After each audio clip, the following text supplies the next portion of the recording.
So I'm going to jump into it. You're not in any way obligated to answer something you don't want to answer, but you're going to answer it at some point, for sure, yeah. somehow, okay? So I have been dying to ask you this every time I come on Access Vegas. Okay. You say you're not red pill, you're red pill adjacent. Yes. So what is that title for you? What do you call yourself? So if we were going to talk about specifics, so Rolo and I actually were talking about this last night. So he has certain beliefs. It's not anything worth us debating, but we don't quite agree on a couple of things, like mate choice copying versus dual mating strategy and evolutionary psychology. We have a difference of opinion there, but it's very slight. Rolo would never vote for a female politician. I would. Does Rolo believe that you can have female friends and not want to have sex with them? He didn't before, but if you watch our last interview, he says, I talk about the things that I've come around on, like long distance relationships and soulmate, stuff like that. Like, I'm friends with Rolo, and yeah. He would never want to have sex with me. For sure. There were things he changed, like he changed my mind on a certain couple things. His. And I changed his mind specifically when it came to the importance of status and whether or not men and women can be friends. Because the reality is, it's really ironic, right? What do I tell guys to do? Be friends with women, right? And here's the other part, and I don't talk about this very much. There's a bunch of guys in this space who are like, hey man, don't let your girlfriend have a lot of guy friends. And I agree. And the reason why I agree, Jesse, is because I've had a ton of female friends and they start catching feelings for me because I don't ever hit on them. But it'll be years. It'll be like something where I'm just friends. But it'll be like 2 years down the line. Because women want to marry their best friend. Yes. Women want to be in a relationship with someone they are that like relationship with the best friend. I think you're not wrong, but you're being too logical about it. I think it's more like there's this subset, like this attraction pang they get when they see this guy who's like mysterious. Like just imagine, you've seen the situation, obviously I don't think it's ever happened with you, but like you've seen it before where there's a couple and they argue a lot and then the guy has like a guy best friend and she starts to find him more attractive because he's never arguing with her. And like, or if you've ever seen a guy who's like a player and like, but he never hits on you, some women find that attractive. Oh, right? We love that. Yeah, for sure. But he never hits on you. We love that kind of guy. Yes. If a guy does not act like he's like, yeah, around a woman, it's like, ooh, he's got himself together. Yes. He's disciplined. Yeah. So just imagine a guy, like I teach my clients, I'm like, you need to have a ton of female friends and don't hit on any of them. What happens after a while is they start telling me, he's like, oh yeah, I didn't hit on any of them. And then another girl saw me and I started dating her. And then they tell me 6 months later, it's like, those girls I was just friends with that I never tried to hit on, now they're starting to have feelings for me too, because you never approach them. Like, it's just one of these things that like in mate choice copying that's really, pervasive. Now the thing is, I talked about this on Brad Lee's podcast a couple weeks ago, and the comments, they just roasted me. It was so funny. There's a study now by TCU which just basically debunks everything, like basically proves that mate choice copying is real and that men, when they take photos with attractive women find them more attractive. Like it's just proved beyond a shadow of a doubt now. And when you present that as science to these people, they get so angry and they're like, that's so high school, it's so juvenile. And I'm like, no, bro, it's science. I didn't tell you have to do it. What I told you is that it's effective. Does that make sense? It makes sense, but it causes me to wonder, most of the women that I know that are in like, and I don't want to say this in the wrong way, but mature. Okay. Women that are not looking for casual sporty sex, like yes. I want a guy to take me to dinner just so he could pay for my dinner. Like mm-hmm. women that actually want substantial relationships. Every time that you talk to one of these women, they say, I don't want a man who's following a bunch of girls. I don't want men that are in pictures with a bunch of girls. But have they want that. But have they ever dated a guy like that? Yes. All of them have. That's my point. Oh, you mean like the guys taking pictures of girls? No. My point is the girls who are making this complaint tend to be older and they used to not date guys older, like that. just a mature mindset. Okay. I know plenty of 22-year-old girls okay. that say that the first thing they do is they look at a guy's Instagram. If he's got pictures with girls and he's following a lot of girls or he has a lot of female friends, he's disqualified automatically. I hear you say that, but then I just like look anecdotally and I see the complete opposite. Because of where we live. Well, look, it's not just because of where we live. It's like I'll have my clients and they'll literally have girls say exactly what you just said to them, and then those girls will date the guys anyway. It's just like I'll just be honest with you. I have a bunch of clients and they'll tell me like like before they end up sleeping with a girl, the girl says something like, "Hey, just want to let you know we're not going to have sex tonight," and then they sleep with them. It's just one of these things where it's like there's this innate sex difference between men and women, where it's like men are very much in alignment with what they find attractive, because men don't have comfort confusion, meaning like men don't have a seduction process. If they find a woman attractive, they can have sex with them. They don't have a seduction process. You disagree? you don't feel like the seduction process is feeding a woman liquor? No, and I'm sorry. trying I'm to sorry. give her- So you're talking about a female seduction process. Men do not have men do not need. I guess. What Oh, I'm saying, like yes. you'll have sex with me if I open the door with my Yes. hair in a bun and no men, makeup on. men do not need. Let me say this. I don't need first. to seduce you. Men do not need a seduction process, and men do not need comfort. Okay. And so because of that, it's not saying men are better or worse. Men are way more in alignment with what they find attractive. Meaning, if a guy keeps saying, I like dark hair and blue eyes, and you go through a search history, you know where you're going to find dark hair and blue eyes. Mm-hmm. They're very much in alignment with that. And then you actually see this with like eHarmony, where men will describe what they find attractive in a woman, and that's the woman they right swipe on. Women often will say they like a thing in a man and then go after a very different guy. Because women are not as caught up on looks as men are. But men also do this thing where they say, we want women with natural bodies. We like natural, no makeup. And then if you look at their following list, they're BBL. Yeah, because they can't tell the difference. You're right. No, of course you're right. There's a study that shows that where men said that they preferred women who didn't wear makeup, and were showed pictures of women who had really good makeup on, and they preferred those faces. Mm-hmm. And the reason why is because what does makeup do? It smooths you out, it enhances you. Yeah, for sure. Definitely men get those things wrong. The natural bodies, like you and I've been to the Rhino, we know better. Like there's the girls who make the most money are not. A lot of them don't have natural bodies. Yeah, they look natural. Yes. They look like that. They're born with that ass, but it's not it. So I think what the issue is, it's like whenever there's a survey, you have preferences that people state, and then the actuality of what they do. And what I'm saying is, men tend to be a little bit more in alignment because men are like, they watch porn, like they're just very.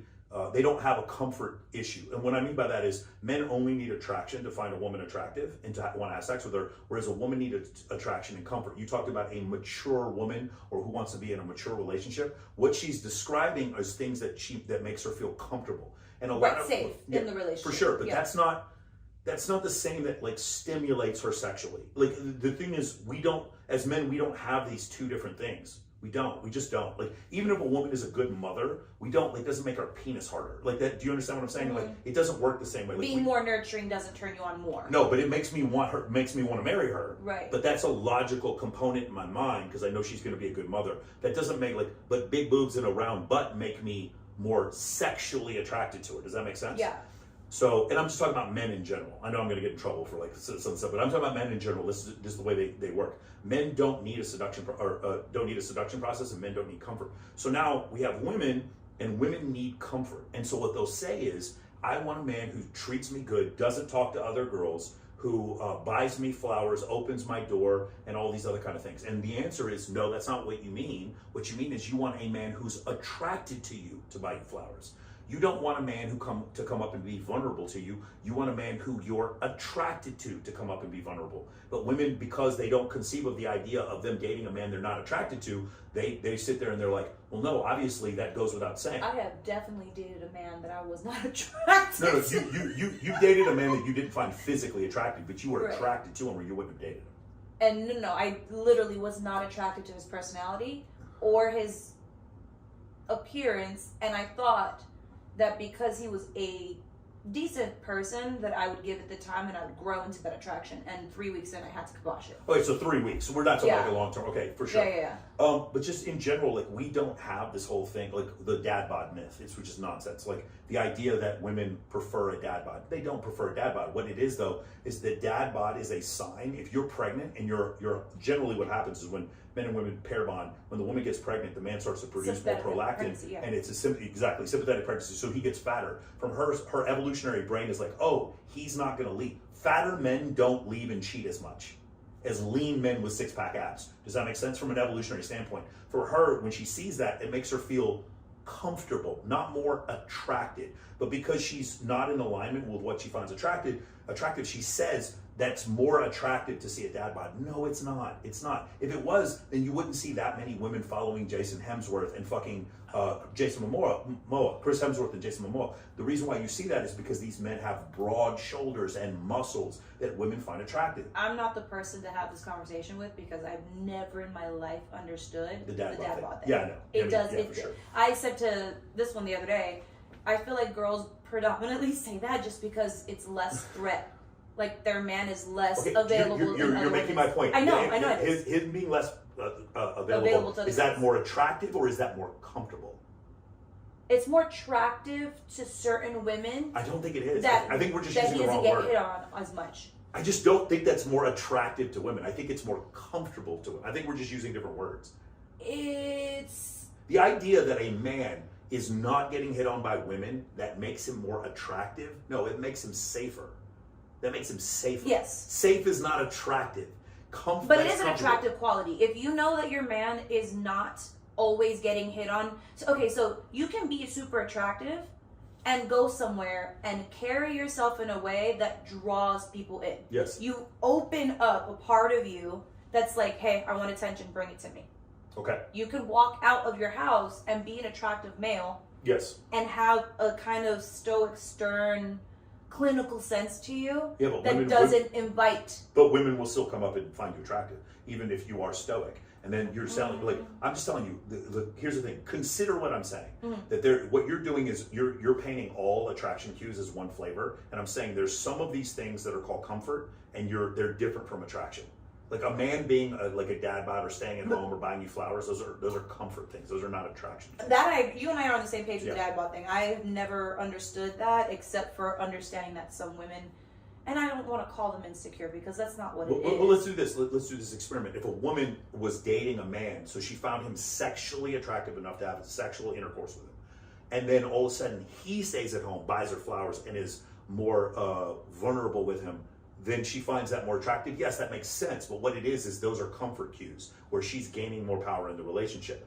If it was a homeless And you feel person, like women want that? no, yeah, I do feel like. What do you? Of course they do. I feel like more women want to go back into submissive roles and not have power in relationships. They want to be led. They want to be.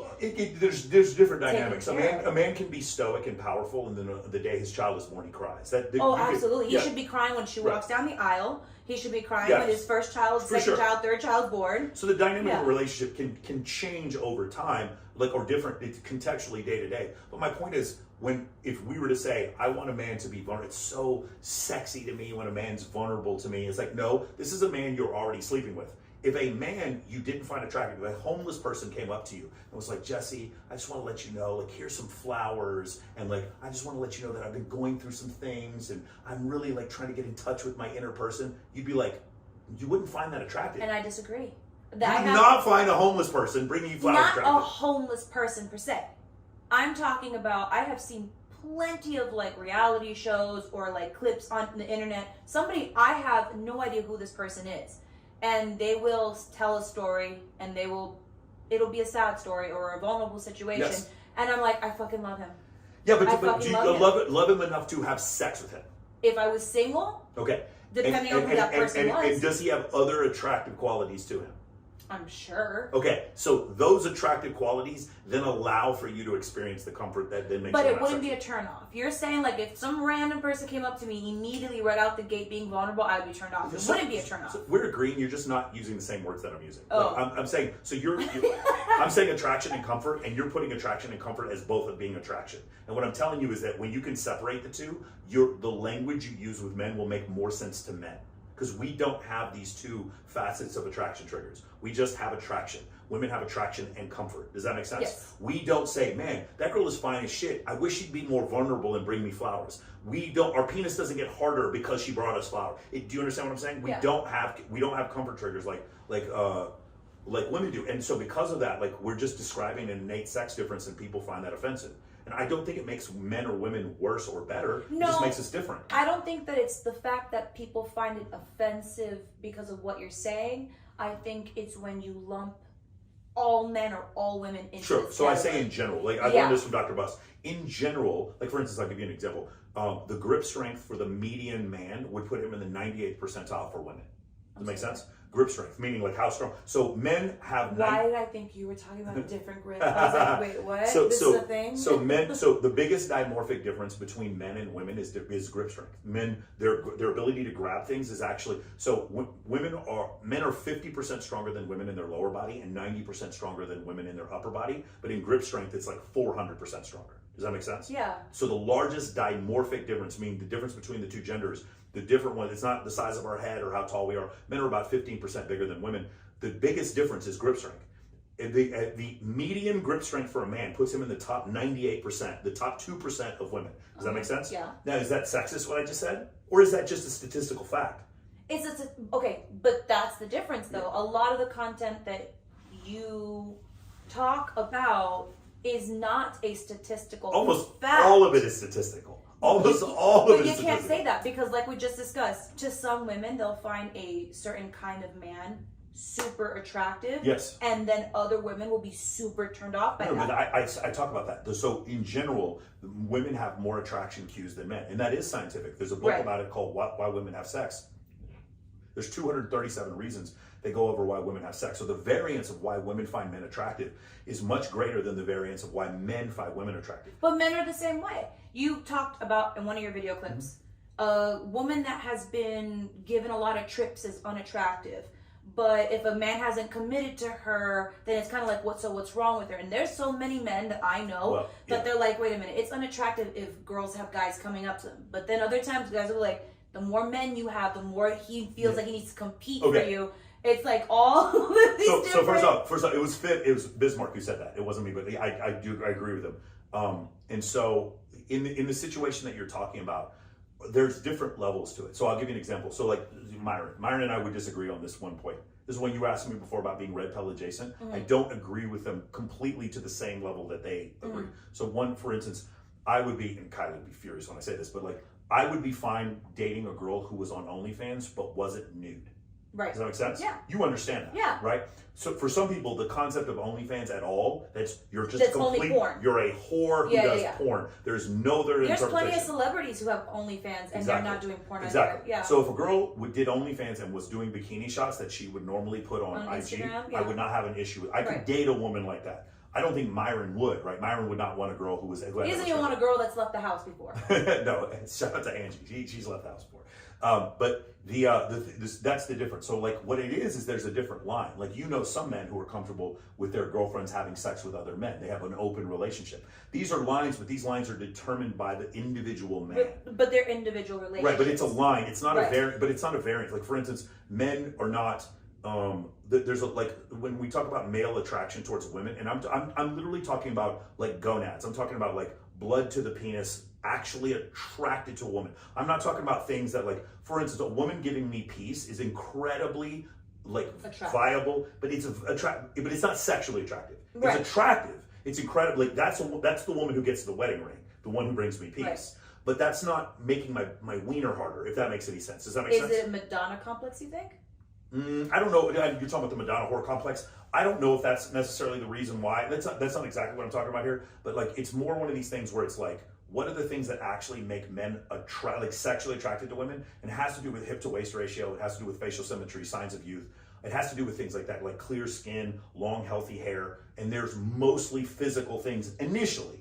Then when you want to date her, then you look at things like other finer things. Correct. Right. But those things that we're talking about, those additional things don't make me physically hornier for her. Does that make sense? And so that's where the difference is. For men, horniness and attraction are like synonymous. For women, they're not. There's actually horniness for women, and then there's additional things that she also finds attractive, because men, as men, we don't have as many things to worry about. If we have sex with the wrong woman in the ancestral period, so what? If women have sex with the wrong man during the ancestral period, she's ostracized from the tribe and her and her child die. So she has way more to worry about, which is why women look for way more cues from men than men look for women. Does that make sense? Yeah.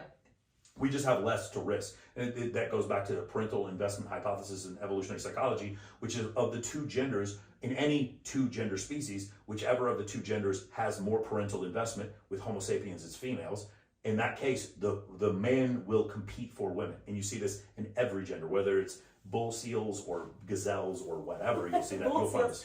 You know the mating habits of bull seals? Yeah, of course. Bull seals are 10 times bigger than the females. When male bull seals fight each other for the harem of females, they'll actually kill some of the females by rolling over them. So because of that, because you'll have one male elephant bull seal that will impregnate like 60 or 70 females. What? The males are 10 times bigger than the females. So bull seals are not monogamous. No, gorillas are, I want to say 6 times, the males are 6 times bigger than the females. Yeah. Homo sapiens are 15% bigger than the females, meaning like most men had a couple of women if they were very high status. Some men had no women, and most men had one woman. That's generally around what would happen throughout history. I'm talking about 50,000 years ago. I'm not talking about today. What we find in the evolutionary record is 40% of men have reproduced and 80% of women. So women are like, there's a man for women. Like even when women are, you have friends who are morbidly obese, not very attractive, and dudes are still trying to throw dick at them. You know that this is like the level for women to get sex, just sex, is like they can get sex. Women can 10 times easier, yeah. More than 10 times. Yeah. Yes. Depending on who the man is. So throughout history, women in general have picked a small group of men that they find to be the most attractive, and those men have had more sexual access than all the other men combined. Does that make sense? Yeah, but if those women want the monogamy, why would they choose the man that they feel is accessible to more women? So great that you asked this question. It's because we as human beings, we can have a logical thought, but that's not indicative of our actions. Like for instance, we all know we shouldn't be eating McDonald's French fries, and yet 1 billion French fries will be consumed this month. We know this to be the case, even though we shouldn't be eating them. We shouldn't be eating these sweets or consume, like I love Diet Dr. Pepper. We shouldn't be consuming aspartame and sucralose, but we still do this. We smoke cigarettes, we drink alcohol. Just because we know we shouldn't do a thing, we'll still do it. And often in the case with men and women, the one that's bad for us, the kind of the mysterious partner. I was just gonna say the mystery. The woman that's harder to get, or the man who's more mysterious and stoic, we find that person to be more attractive, even though from every logical standpoint, that's the worst person for us to date. We still do so anyway. And the reason why we do so is because other people pursue them. And so that's one of the attraction cues we have. Way more for men than it is for women. For men, when we see a woman that other men want, that doesn't make us more attracted to her. Like what I'm saying is, do you remember Selma Hayek in Dusk Till Dawn? She's amazing. She's really, really, I use that because at the time, that was like the hottest thing anybody had ever seen on a TV, movie. At that time. Yeah. She's 60 years old now, but she still looks really, she's still pretty attractive. Yeah. But if you watch Selma Hayek in Dusk Till Dawn, in that clip, no man didn't find her attractive. And no man, had they been able to do it without any sort of consequences, wouldn't have tried to have sex with her, right? In fact, Jeffrey Epstein did try, not Epstein, Weinstein, I forgot the producer's name who went to jail. He actually tried to have sex with her right afterwards. The point is, what we found attractive in that moment. Quentin Tarantino? No, Robert Rodriguez directed that movie. It wasn't Tarantino. And it doesn't matter. It was Weinstein who was the guy I'm talking about. But like we all found her attractive. In fact, women found her attractive. Another example would be Margot Robbie in The Wolf of Wall Street. Everyone found her attractive. But do you understand how it's like everyone found her attractive? Yeah. Everyone, men and women found her attractive. I mean, some people are just classically beautiful, yes. Undeniably beautiful. Correct. You can't. You could probably say Katharine Hepburn in Breakfast at Tiffany's. Like she's just classically beautiful. Yeah. Now, if you were to look at that and say, do we feel the same way about men? There are some women who prefer African American men who think that Chris Hemsworth is not attractive. There's a lot of them. Women, on the other hand, have this massive variance of things that they find attractive. Yeah. And so because of that, as men, it's a positive and it's a negative. It's a positive, or it's a negative in that, like, if you're a really good-looking guy, there's some women who still won't have sex with you, even if you're really good-looking. You know probably a bunch of male strippers that are in the city who you look at them and like, that is an aesthetically pleasing man, but he's gross and you wouldn't have sex with him. I would never touch him. For sure. But, right. So you understand that. Yeah. Whereas we as men, we don't see things the same way. We would still find a stripper who's attractive, and they'd still have sex with her. You would still have sex with her, you just wouldn't wife her. There you go. And now you understand the difference. Like that's exactly what the difference is, for sure. If you're watching this, I have a gift for you. Click the link below and I will send you a private invite to my community for free. Yes, free.